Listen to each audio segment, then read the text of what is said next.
अय्यूब अध्याय 24। अय्यूब की शिकायत।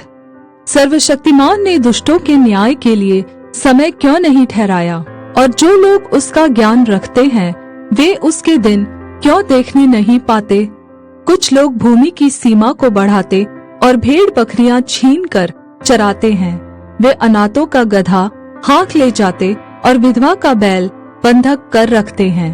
वे दरिद्र लोगों को मार्ग से हटा देते और देश के दीनों को इकट्ठे छिपना पड़ता है।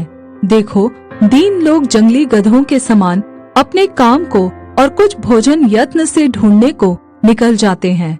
उनके बच्चों का भोजन उनको जंगल से मिलता है। उनको खेत में चारा काटना और दुष्टों की बची बचाई दाख बटोरना पड़ता है। रात को उन्हें बिना वस्त्र नंगे पड़े रहना और जाड़े के समय बिना ओढ़े पड़े रहना पड़ता है। वे पहाड़ों पर की वर्षा से भीगे रहते और शरण न पाकर चट्टान से लिपट जाते हैं। कुछ दुष्ट लोग अनाथ बालक को माँ की छाती पर से छीन लेते हैं और दीन लोगों से बंधक लेते हैं, जिससे वे बिना वस्त्र नंगे फिरते हैं और भूख के मारे पूलियां ढोते हैं। वे दुष्टों की दीवारों के भीतर तेल पेरते और उनके कुंडों में दाख रौंदते हुए भी प्यासे रहते हैं। वे बड़े नगर में कराहते हैं और घायल किए हुओं का जी दुहाई देता है, परंतु परमेश्वर मूर्खता का हिसाब नहीं लेता। फिर कुछ लोग उजियाले से बैर रखते, वे उसके मार्गों को नहीं पहचानते और न उसके मार्गों में बने रहते हैं।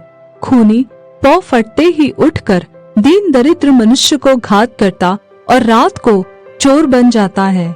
व्यभिचारी यह सोचकर कि कोई मुझको देखने न पाए दिन डूबने की राह देखता रहता है और वह अपना मुंह छिपाए भी रखता है।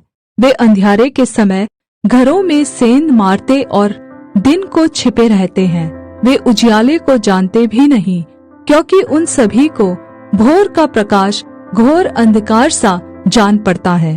घोर अंधकार का भय वे जानते हैं। वे जल के ऊपर हल्की सी वस्तु के सरीखे हैं। उनके भाग को पृथ्वी के रहने वाले कोसते हैं और वे अपनी दाख की बारियों में लौटने नहीं पाते।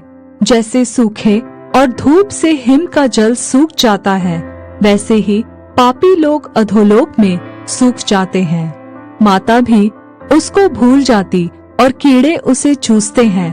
भविष्य में उसका स्मरण न रहेगा। इस रीति टेढ़ा काम करने वाला वृक्ष के समान कट जाता है। वह बांझ स्त्री को जो कभी नहीं जनी लूटता और विधवा से भलाई करना नहीं चाहता है। बलात्कारियों को भी परमेश्वर अपनी शक्ति से खींच लेता है। जो जीवित रहने की आशा नहीं रखता वह भी फिर उठ बैठता है। उन्हें ऐसे बेखटके कर देता है कि वे संभले रहते हैं और उसकी कृपा दृष्टि उनकी चाल पर लगी रहती है। वे बढ़ते हैं तब थोड़ी देर में जाते रहते हैं। वे दबाए जाते और सभी के समान रख लिए जाते हैं और अनाज की बाल के समान काटे जाते हैं। क्या यह सब सच नहीं? कौन मुझे झुठलाएगा? कौन मेरी बातें निकम्मी ठहराएगा?